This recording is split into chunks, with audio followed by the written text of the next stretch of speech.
사랑이신 아버지 하나님, 오늘 저녁 저희가 다시 한번 말씀을 배우고자 합니다. 저희 귀를 열어주시고 저희 눈을 떠서 예수님을 볼 수 있도록, 예수님이 누구신지 깨달을 수 있도록 인도하여 주시옵소서. 예수님의 이름으로 기도합니다. 아멘. 자, 오늘은 제목이 각 사람에게 비추는 빛. 각 사람한테 비추긴 하는데 그렇다고 다 보는 건 아니더라고요. 예. 예루살렘에서 있었던 사건들 같고요.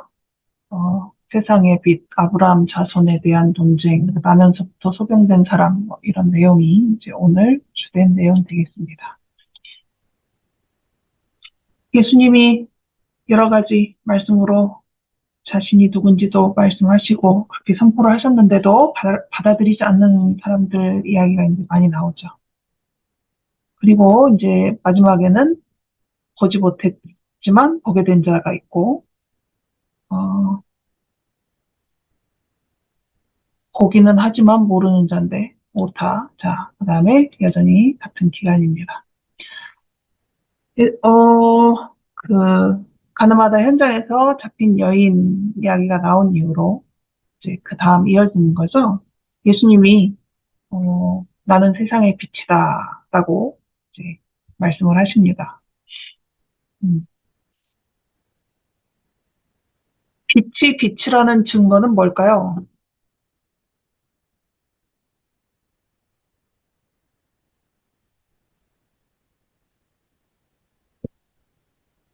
객관식 아니니까 그냥 말씀을 하시면 됩니다.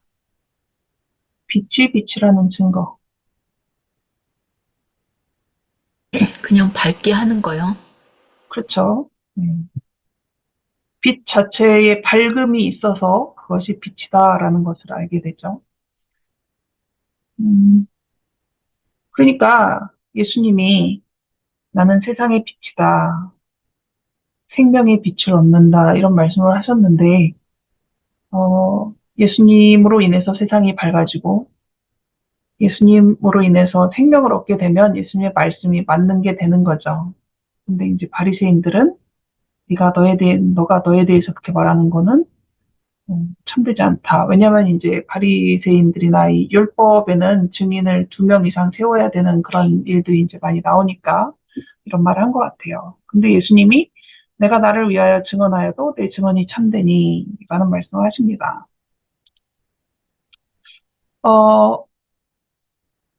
증인이 2명이 필요한 이유는 그 사람에 대한 진실성을 담보할 수 없기 때문에 그래요. 그죠?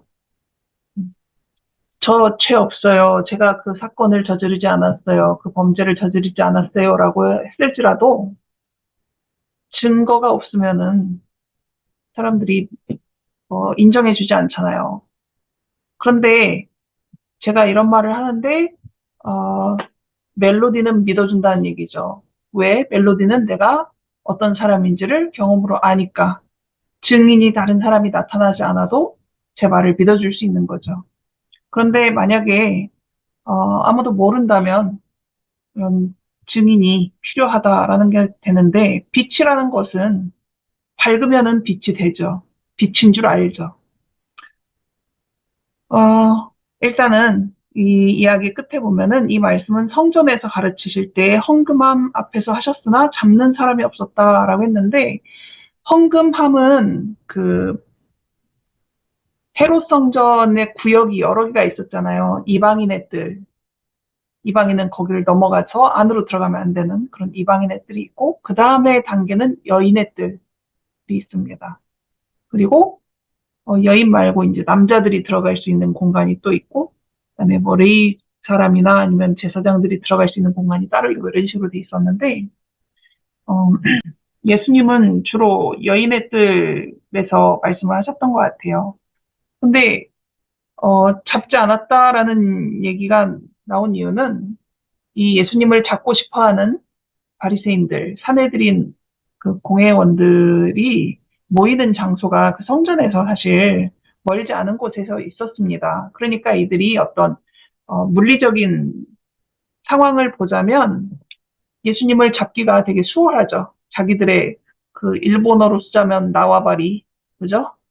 안에 있으니까 자기들 마음대로 하기가 더 쉬울 것 같은데 예수님은 그럼에도 불구하고 예, 잡히지도 않고 잡는 사람도 없었어요.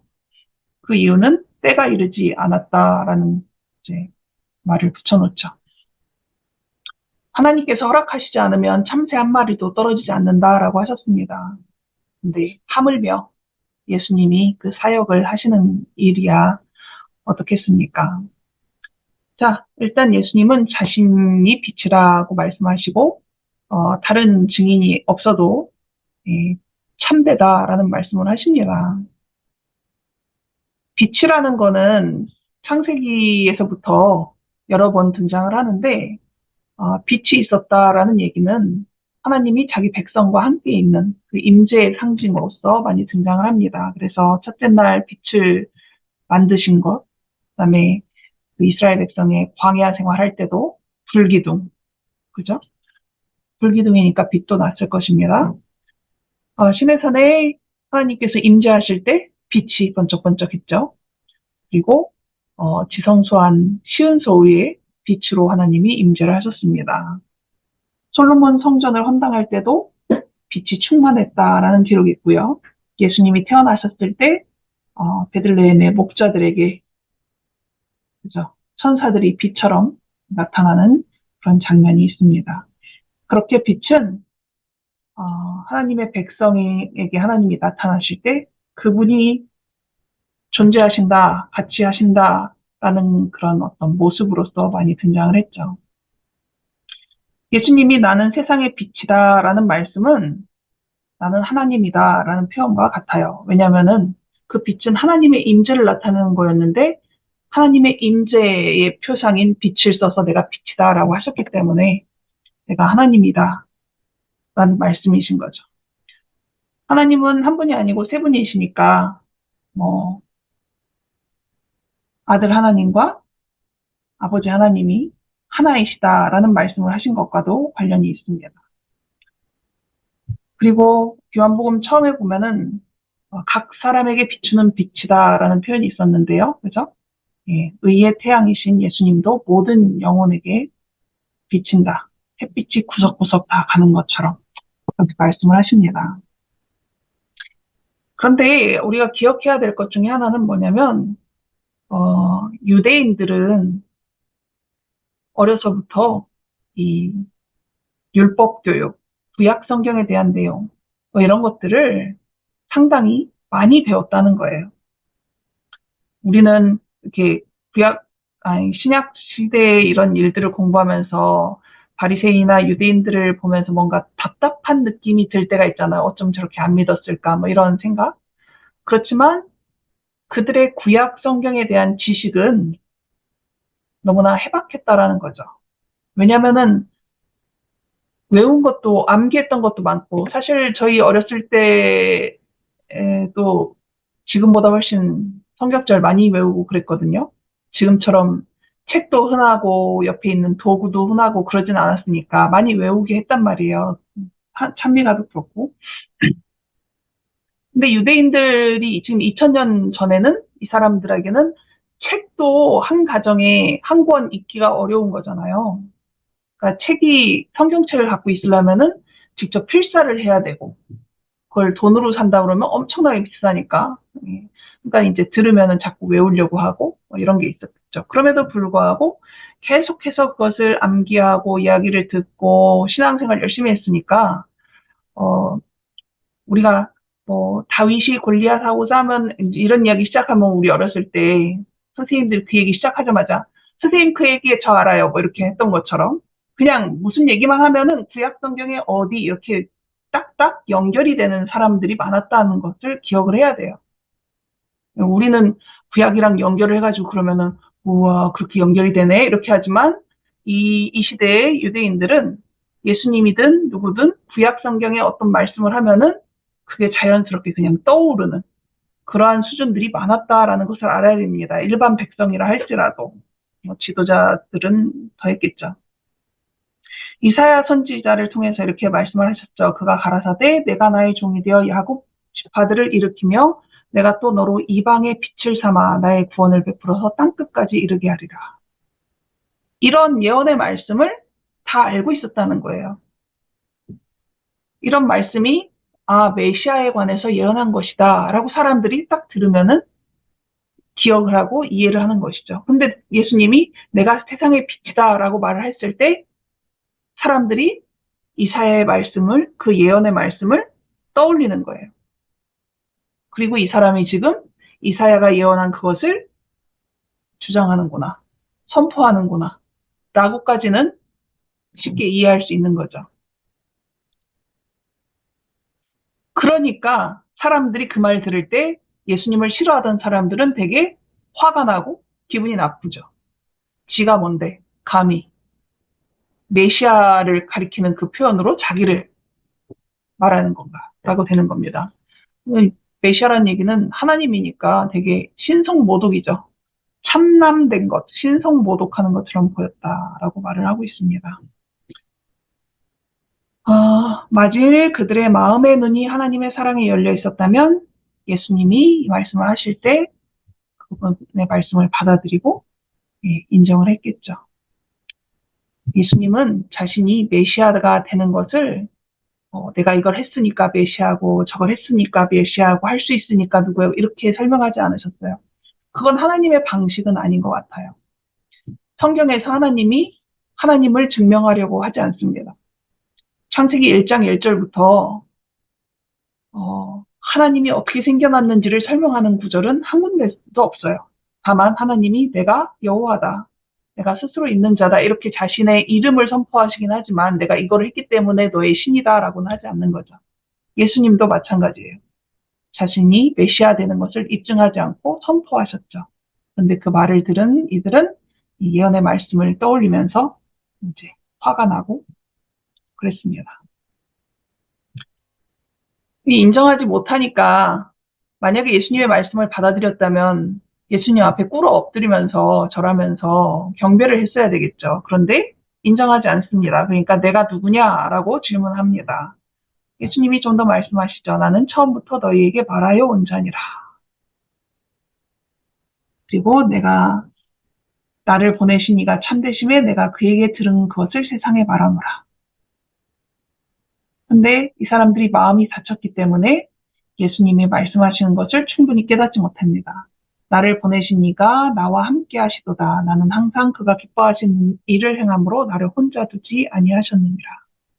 그런데 이렇게 예수님이 쭉 말씀을 하시니까 많은 사람이 믿더라라는 표현이 나와요. 이 사람들의 믿음은 어떤 믿음이었을까요?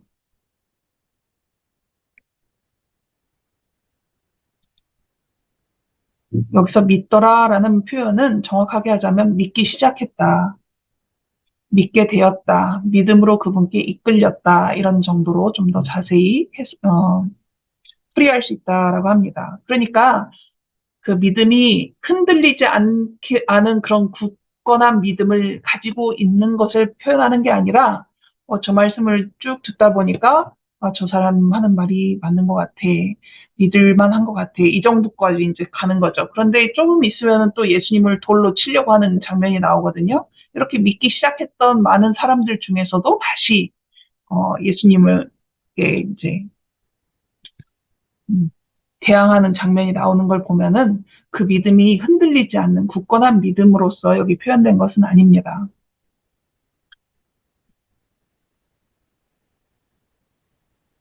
자, 예수님이 하신 말씀 중에 이런 말씀이 나옵니다. 너희가 내 말에 거하면 참으로 내 제자가 되고 진리를 알지니 진리가 너희를 자유롭게 하리라.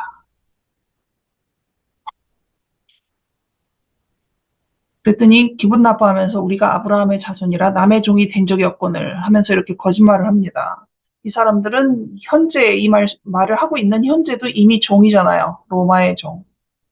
그 전에도 헬라, 그 전에 페르시아, 그 전에 바벨론, 그 포로의 아니면 피지배국의 백성으로서의 그 상황이 계속 이어졌는데도 종이 된 적이 없다라고 하면서 예수님이 말씀하신 것을 되게 기분 나빠하죠. 시대의 소망입니다. 자신을 하나님께 바치기를 거부하는 영혼은 모두 다른 세력의 지배를 받게 된다. 그는 자신의 것이 아니다. 그가 자유를 말할 수 있을지라도 가장 비참한 노예 상태에 빠져 있다. 사탄이 그의 마음을 지배하고 있기 때문에 그는 진리의 아름다움을 볼 수 없다. 우리는 누군가의 종이고 우리는 누군가의 소유입니다. 나는 내 거야 라고 말할 수 있는 사람은 없다라는 거죠. 이 사람들은 자신들이 아브라함의 자손이고 남의 종이 된 적이 없다라고 했지만 예수님은 그들의 진짜 상태를 알고 있었죠. 사탄의 노예가 되어버린. 그래서 절대로 자유할 수 없는 것을 말씀하시는데 그들은 그 말씀을 이해하지를 못했죠. 이렇게 똑똑하고 잘난 분들인데 예수님 말씀을 이해하지 못합니다. 영혼이 그리스도에게 복종할 때 일어나는 변화 속에 가장 높은 의미의 자유가 있다. 예수님의 것이 되면은 예수님이라는 주인은 좋은 주인이라서 자유를 허락합니다. 그것은 하나님이 지적인 존재들을 창조할 때부터 이미 주었던 자유잖아요. 선택의 자유. 그러나 사탄은 자유를 주지 않죠. 그러나 사탄에 속한 사람들은 그것을 이해하지 못합니다. 자, 인간이 자유를 누릴 수 있는 유일한 조건은 그리스도와 하나가 되는 것이다. 진리가 너희를 자유하게 하리라. 그리스도는 진리이시다. 마음을 약하게 하고 영혼의 자유를 파괴함으로써만 죄는 승리할 수 있다. 하나님께 대한 복종은 사람의 자아, 곧 사람의 참 영광과 존엄성을 회복하는 것이다. 우리가 진짜 자유하려면 그리스도와 하나가 되고 그리스도의 소유가 되어야만 가능하다라고 말을 합니다. 그럴 때에만 우리에게 진정한 자유가 주어진다는 거죠. 이 사람들이 그런 얘기를 들으면서 인정하지 않습니다. 우리 아버지는 아브라함이다. 제가 다 적지는 않는데 뒤에는 우리 아버지는 하나님이다. 이렇게 주장을 합니다. 예수님이 너희가 아브라함의 자손이면 아브라함이 행한 일들을 할 것이오늘 지금 하나님께 들은 진리를 너희에게 말한 사람이 나를 죽이려 하는도다. 아브라함은 이렇게 하지 아니하였느니라. 얼마 전에 우리 교과 공부를 했기 때문에 여러분이 많이 기억을 하실 수도 있을 것 같은데 아브라함의 자손이 되는 거는 핏줄이 이어져서 되는 것이 아니라 성품이 아브라함과 같아야 아브라함의 자손이다라고 할 수 있다라는 거죠. 예수님이 결국 아주 직접적으로 말씀을 하시죠. 너희는 너희 아비 마귀에게서 났으니 너희 아비의 욕심대로 너희도 행하고자 하느니라. 그는 처음부터 살인한 자요. 진리가 그 속에 없으므로 진리에 서지 못하고 거짓을 말할 때마다 제 것으로 말하나니 이는 그가 거짓말쟁이요 거짓의 아비가 되었습니다. 그리고 이렇게 직접적으로 확실하게 말씀하셨기 때문에 유대 지도자들은 예수님을 더욱 미워하게 되었죠. 그렇지 않아도 미운데 너희 아비는 마귀다 이런 얘기 했으니 얼마나 미웠겠어요. 이 말은 사실 누가 들어도 듣기 싫은 말이긴 하죠. 그죠? 네. 그것이 진실이긴 한데 하도 못 알아들으니까 예수님이 이렇게까지 말씀을 하셨네요. 그리고 너희 조상 아브라함은 나이 때 볼 것을 즐거워하다가 보고 기뻐하였느니라 했더니 이제 화가 나서 네가 아직 50살도 안 됐는데 아브라함을 어떻게 봤냐고 이렇게 따지죠. 이제 지난번 교과에도 나왔지만 진실로 진실로 너희에게 이르노니 아브라함이 나기 전부터 내가 있느니라. 이 말을 하자마자 이 사람들이 돌을 집어서 던지려고 했습니다. 예. 일단 아브라함은 하나님의 그 예언의 말씀을 이해할 수 있도록 해달라고 간절히 기도를 했죠. 그래서 하나님이 이삭을 바치라고 하시는 그 경험을 통해서 하나님이 독생자를 주시는 것이 얼마나 큰 희생을 하시는 것인지 그것이 얼마나 힘든 일인 것인지를 이제 깨닫게 되고 그것을 통해서 물리적으로 예수님을 본 것은 아닐지라도 하나님이 하시고자 하는 그 일을 이제 바라보는 것. 그래서 예수님을 거기서 볼 수 있게 된 거죠. 마치 욥이 나중에 이제 친구들과 아주 길고 긴 대화를 하다가 하나님의 음성이 딱 나서 네가 이거 한 것을 보았느냐 하면서 이제 창조 사역에 대해서도 말씀하시고 그러면서 나중에 이제 그 이야기를 듣고 난 다음에 내가 전에는 하나님에 대해서 듣기만 했는데 이제 눈으로 본다 이런 표현을 했잖아요. 하나님을 어떻게 욥이 눈으로 봤겠어요. 하지만 이제 욥이 깨달은 거죠. 그 모든 창조와 자기 주변에서 일어나는 현상들 속에서 일어나는 일들이 하나님이 하시는 것이다라는 것을 이제 경험으로 아는 거죠. 아브라함도 그런 경험을 통해서 어, 주님의 때 십자가를 보고 기뻐했다, 감사했다라는 얘기겠죠. 깨닫고. 근데 여기 돌을 맞을 만한 이유는 여기에 있습니다. 내가 있느니라라는 표현. 아까도 제가 말씀드렸다시피 이 사람들은 구약 성경에 너무나도 익숙한 사람들이었어요. 예수님의 이 표현이 나오자마자 돌을 집어서 던져야 되겠다라는 생각이 들 정도로 이 사람들한테는 그것이 어떤 의미인지가 너무 분명했던 거죠. I am 이라는 이 표현, 출애굽기 3장에서 하나님이 자신을 모세에게 소개하실 때 나는 스스로 있는 자니라 에 나왔던 그 I am이었던 것입니다. 히브리인들은 이 표현을 듣자마자 이 사람이 자기를 하나님이라고 말한다라고 생각했기 때문에 그 신성모독하는 표현을 참지 못하고 돌을 던지려고 했던 거죠. 시대수망에 이렇게 표현합니다. 큰 군중 가운데 침묵이 감돌았다. 갈릴리 출신의 이 랍비가 영원한 존재의 관념을 표현하기 위하여 모세에게 주었던 하나님의 이름을 자기의 이름이라고 주장하였던 것이다. 그러나 아브라함이 보았던 그 예수님의 때가 아직 이르지 않았기 때문에 예수님은 숨어서 성전에서 빠져나가시죠. 눈앞에 예수님이 있고 그분의 입술에서 나오는 말씀을 듣고 행하신 표적을 보고 스스로를 하나님이라고 분명히 선언하시는 말씀을 들었는데 그 많은 증거들을 친히 보고도 경험하고도 받아들이지는 않습니다. 눈은 뜨고 있지만 보지 못하는 맹인들이죠. 그리고 평생 한 번도 본 적 없는 맹인의 일이 등장을 합니다. 예수님이 제자들과 길을 가시다가 날 때부터 맹인된 사람을 보게 된 거죠. 그는 할 게 없으니까 거지로 이제 구걸을 하고 있었겠죠. 참 요즘 같은 시대에는 제자들이 이렇게 말을 하면은 되게 예의 없고 인격 모독이라고 할 텐데 선생님, 이 사람이 맹인으로 난 것이 누구의 죄로 인함입니까? 자기입니까? 부모입니까? 고통은 죄에 대한 형벌입니까?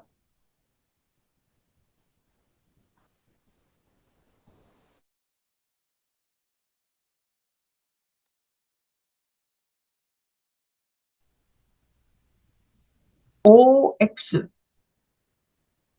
고통은 죄에 대한 형벌이다. 한 분은 X라고 했고, 다른 분들은 묵묵부답. 표지연 집사님 빠지지 마세요. 다른 사람들은 답을 안 해줘요. 당시의 유대인들이 주로 생각했던 거는 이거예요. 죄를 지으면 현세에서 형벌을 받는다. 라는 게 그 사람들이 믿었던 내용이죠. 고통은 죄에 대한 형벌이 맞기는 합니다. 죄의 결과로 나온 것이 고통이고 죽음이잖아요. 하지만 그 모든 것이 현세에 다 이루어지진 않죠. 그리고 현세에 겪게 되는 고통이 모두 내 죄에 대한 또는 부모에 대한 죄에 대한 결과는 아니라는 거죠. 예수님이 이 사람이나 그 부모의 죄로 인한 것이 아니라 그에게서 하나님이 하시는 일을 나타내고자 하심이라 이렇게 대답을 하십니다. 자, 그런데 이 부분에서 제가 요번에 공부하면서 왜 전에는 읽었는데 눈에 안 들어왔다가 요번에 들어왔는지 모르겠지만 유대인들이 이렇게 믿었단 말이에요. 고통을 겪는 것은 죄에 대한 형벌이야. 그것도 현세에서 그거를 다 겪는다라고 생각을 했는데 예수님이 나면서부터 고생 많이 했잖아요. 그죠?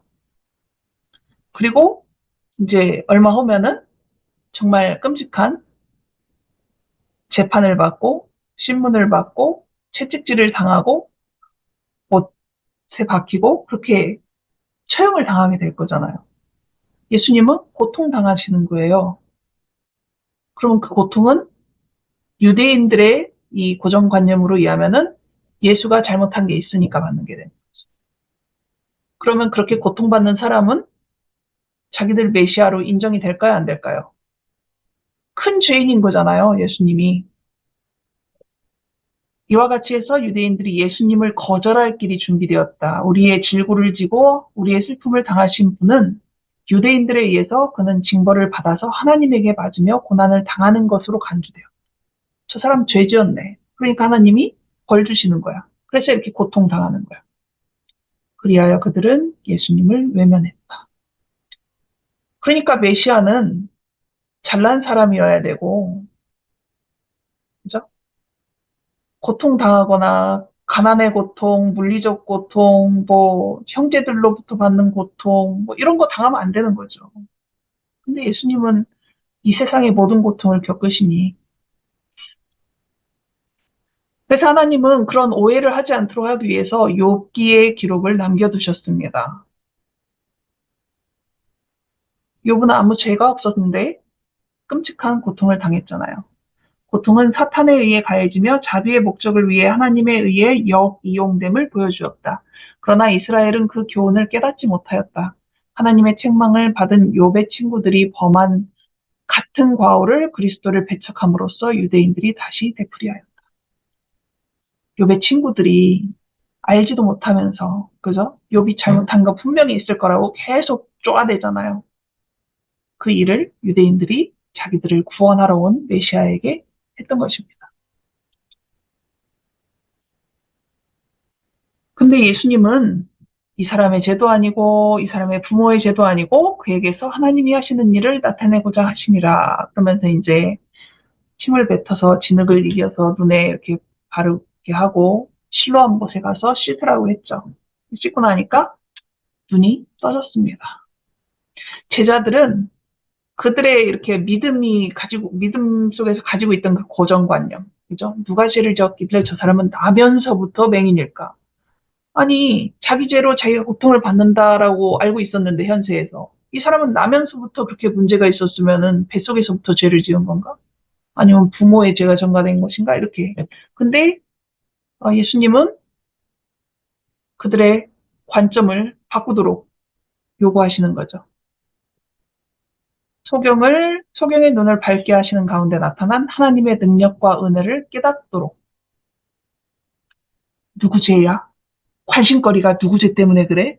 라는 거였는데, 그런 거에 관심을 가지는 것이 아니라, 비록 고통스럽게 저 사람이 그렇게 살아왔지만 평생을 저 사람을 통해서 하나님이 어떤 일을 계획하고 계신가를 보도록 하시는 거죠. 근데 이 일이 이 사람에게는 엄청나게 기쁜 일이고 행복한 일이지만 하필 이날은 또 안식일이었습니다.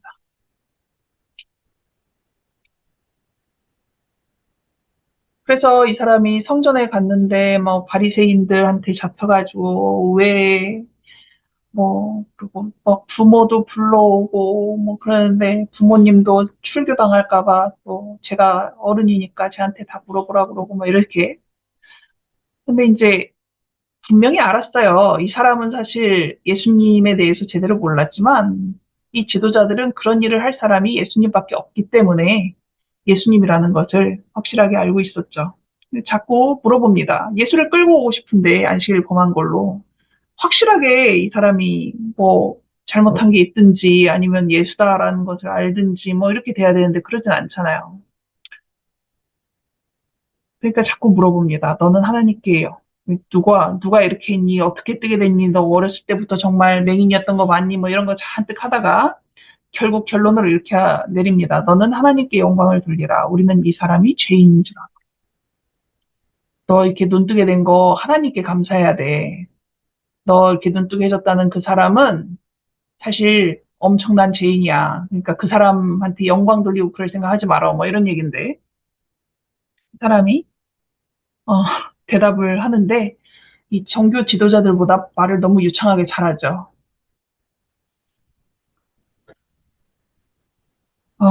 그가 죄인인지 내가 알지 못하나 한 가지 아는 것은 내가 맹인으로 있다가 지금 보는 그것입니다. 그랬더니 그 사람이 내게 무엇을 하였느냐? 어떻게 내 눈을 뜨게 하느냐 하면서 계속 같은 얘기 반복하는 것 같아요. 계속 도돌이표, 도돌이표 하는 것 같아요. 진전이 없습니다. 그럼 왜 이럴까? 그들은 많은 말로 그를 혼란하게 하여 그가 스스로 속은 줄로 생각하도록 하려고 하였다. 사탄과 그의 악한 천사들은 바리새인들 편에 서서 그들의 힘과 교활함을 인간의 이론과 연합시켜서 그리스도의 가마를 소멸시키려고 하였다. 계시록 12장에 보면은 그 여인이 나오잖아요. 여인이 나오는데 이제 아이를 해산하고 뭐 이렇게 그런 여인을 이제 용이 공격하는 장면도 나오는데 용이 물을 강같이 막 흘려 내보낸다 이런 표현이 나와요. 그 여자가 떠내려가게 뭐 하려고. 근데 땅이 입을 벌려서 그 여자를 구원하고 이런 이야기가 나오거든요. 용이 물을 강같이 많이 토해낸다. 뭐 이 표현이 도대체 뭘까? 여러 가지 의미도 있고 뭐 그렇게 했겠지만 그 중에 한 가지는 엄청나게 많은 말을 한다는 거예요. 사탄이. 현재 어, 뭐 크리스찬이든 아니든 사탄이 만들어낸 거짓된 것들이 엄청나게 많잖아요. 뭐 진화론, 일요일 예배 이런 것들뿐만이 아니라 뭐 동성애도 법적으로 인정해주는 나라도 많이 생겼고 그리고 요즘 아이들을 부모들이나 선생님들이 가르치기 힘든 이유 중에 하나가 뭔지 아세요? 이 세상에서 가르치는 교육의 대부분이 너 좋은 거 하라는 거예요. 그게 아이들이 이 신세대에게 법이 되어버렸어요. 내가 좋아하는 거 하는 것이. 근데 사실 알고 보면은 그런 이야기는 어, 그 아이들이 어려서부터 엄청나게 많이 들었던 이야기예요. 우리 세대까지는 그렇게 부모님들이 말씀 잘 안 하셨어요. 대부분은. 그잖아요. 근데 지금의 아이들은 정말 아이 때서부터 너가 원하는 거에, 너가 좋아하는 거에 이런 식의 표현을 되게 많이 들었죠. 첫 번째가 자기 자신이 되게 만드는 거예요. 근데 그런 사상이 어디에 많이 나오는지 아세요? 우리도 아무런 생각 없이 즐겁게 보았던 디즈니 만화 영화. 피터팬은 어른이 되지 않기로 어른이 되는 거는 당연한 법칙이에요. 그잖아요. 그런데 그런 것들을 다 거부하는 겁니다. 그런 것들이 사실은 우리가 그냥 재미로 읽었던 동화나 아니면 만화 영화에 되게 많이 나와요. 사탄이 이 세상에 하나님의 말씀을 듣지 못하게 하고 하나님의 말씀을 받아들이지 못하게 하는 너무나 많은 말들을 쏟아낸 거예요. 그리고 그것이 강물처럼 많아서 휩쓸려 갈 수 있을 정도로 많이 쏟아낸 거죠. 하나님의 도우심이 없었으면은 여자의 남은 자손도 떠내려갈 판입니다. 이 사람들이 지구 자꾸 이런저런 얘기를 하는 것이 이 사람을 혼란하게 하려고 했다라고 시대의 소망이 말해주고 있습니다. 지금 현재 눈에 보이는 것은 이 바리새인과 맹인이었던 사람이 말을 주고받으면서 언쟁을 하는 것 같아요. 그죠? 그런데 실질적으로는 뭐예요? 사탄과 그의 악한 천사들, 네, 하나님의 천사들의 대결이 되는 거죠. 바리새인과 맹인이었던 이 교육받지도 못했던 이 사람이 언쟁을 하면은 당연히 바리새인이 이길 것 같은데 성경 말씀에 기록된 걸 보면은 이 맹인이 오히려 훨씬 더 말을 잘합니다. 그죠? 왜냐하면 그의 능력이 아니라 하나님의 천사들, 성령의 도우심이 있었기 때문에 그게 가능했던 거죠.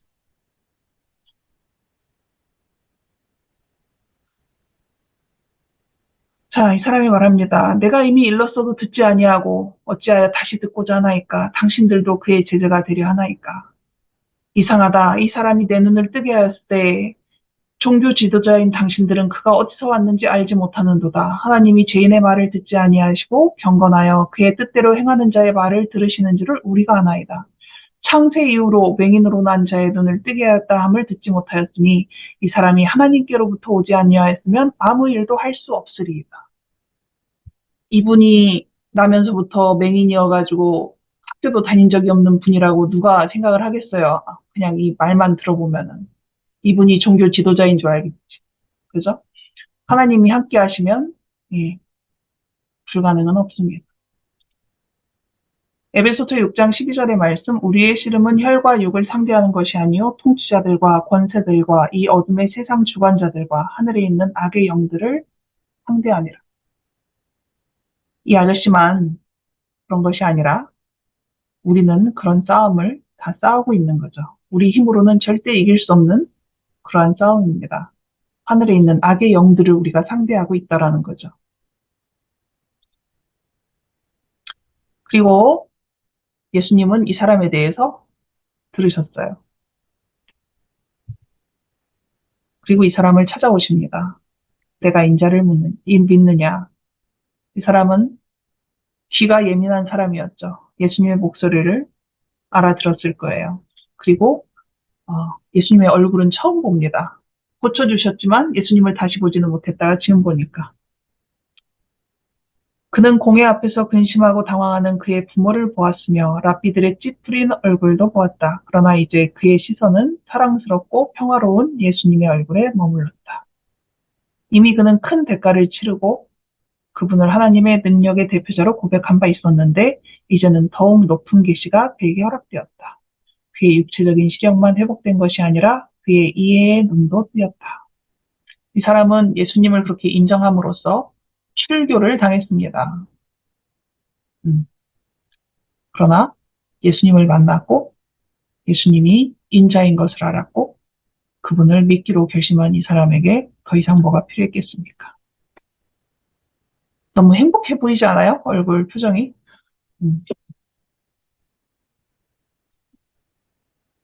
그분께서는 당신을 세상의 빛이라고 선언하셨으며 그분이 막 행하신 기적은 바로 당신의 사명에 대한 증거입니다. 오늘 이야기가 시작할 때 예수님은 나는 세상의 빛이라 라고 말씀하셨죠. 그리고 그 빛을 받아들인다면 육체적인 눈이 뜨여서 예수님을 믿게 된 그것 이상으로 영적인 눈이 뜨여져서 이 사람처럼 종교 지도자들도 이해하지 못하는 그것을 깨닫고 선포할 수 있는 사람이 될 수도 있다는 거죠. 부족을 인식한 모든 사람에게 그리스도께서는 무한한 도움을 가지고 오셨다. 그러나 바리새인들은 부족을 고백하려고 하지 않았으며 그리스도께 나오기를 거절하였다. 그런 까닭에 그들은 자신들의 죄에 타신 우매함에 빠졌다. 예수께서는 너희 죄가 그저 있느니라고 말씀하셨다. 자, 부족을 인식한 모든 사람에게 그리스도께서는 무한한 도움을 가지고 오셨다.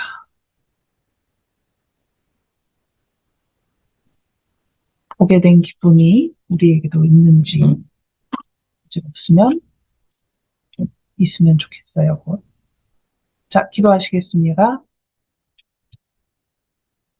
아버지 하나님, 우리에게 있는 지식 또는 오랜 신앙 생활이 예수님을 제대로 알아보게 하는 것은 아닙니다. 저희에게 부족하고 저희가 할 수 없는 것이 무엇인지 깨달을 수 있도록 도와주시고 무력한 그 모습 그대로 예수님을 만나고 예수님께서 주시는 능력을, 축복을, 은혜를 받을 수 있도록 그것을 경험하고 예수님을 제대로 볼 수 있도록 인도하여 주시옵소서. 예수님의 이름으로 기도합니다.